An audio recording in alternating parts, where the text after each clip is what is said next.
Hello అండి, అందరూ ఎలా ఉన్నారు? బాగున్నారా? బై గాడ్ గ్రేస్ మేము కూడా బాగున్నామండి. ఈరోజు నేను లైవ్ ఫిష్ చూపిద్దామని నేను వీడియో తీశానండి. ఏంటంటే మా విలేజ్లో ఒక పెద్ద కాలువ ఉంటుందండి. అది కృష్ణా నది నుంచి ఒక పాయ వస్తుందండి. దీన్ని పెద్ద కాలువ అంటారు.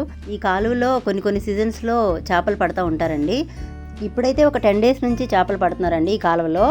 సో నాకు తినాలనిపించి మా ఇంటి దగ్గర నుంచి బైక్ వేసుకుని వచ్చాము. ఎంత 5 minutes డిస్టెన్సేనండి, పక్కనే ఉంటుంది కాలువ. ఈ కాలువలో చేపలు తిని చాలా మంత్స్ అయిపోయిందండి.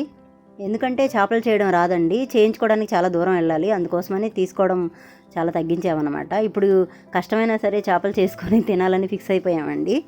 మా అక్క నేను చాలా కష్టపడి ఈ చేపలు చేసి కర్రీ ఫ్రై చేసుకున్నామండి. ఒక 7 ఏమో రాగండి చేపలు తీసుకున్నామండి. ఒకటేమో వాలుగా చిన్న చేప తీసుకున్నామండి. రాగండిని రోహు ఫిష్ అంటారండి ఇంగ్లీష్లో, వాలుగునేమో వాలుగు అంటారండి, లేకపోతే క్యాట్ ఫిష్ అనొచ్చండి. మీ విలేజ్లో ఇలా కాలువలో చేపలు ఎంతమంది దొరుకుతాయో చెప్పండి, కమెంట్ చేయండి.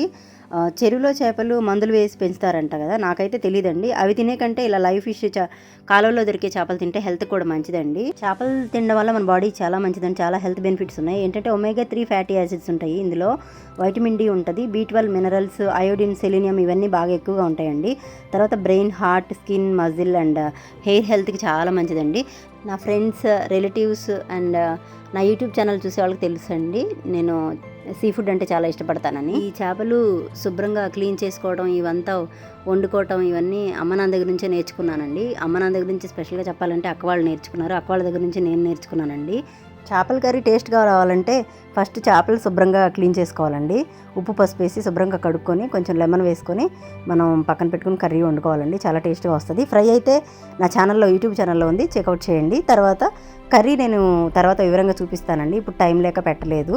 సో కర్రీ అండ్ ఫ్రై చేసాము, చాలా టేస్ట్గా ఎమ్మీగా వచ్చాయి. సో మీ ఇంట్లో మీరు కూడా ట్రై చేయండి. ఎంతమందికి మీ విలేజెస్లో కాలువలో చేపలు దొరుకుతాయో ఒకసారి కమెంట్ చేయండి. Thanks for watching my channel. Like చేయండి, షేర్ చేయండి, సబ్స్క్రైబ్ చేయండి. Thank you.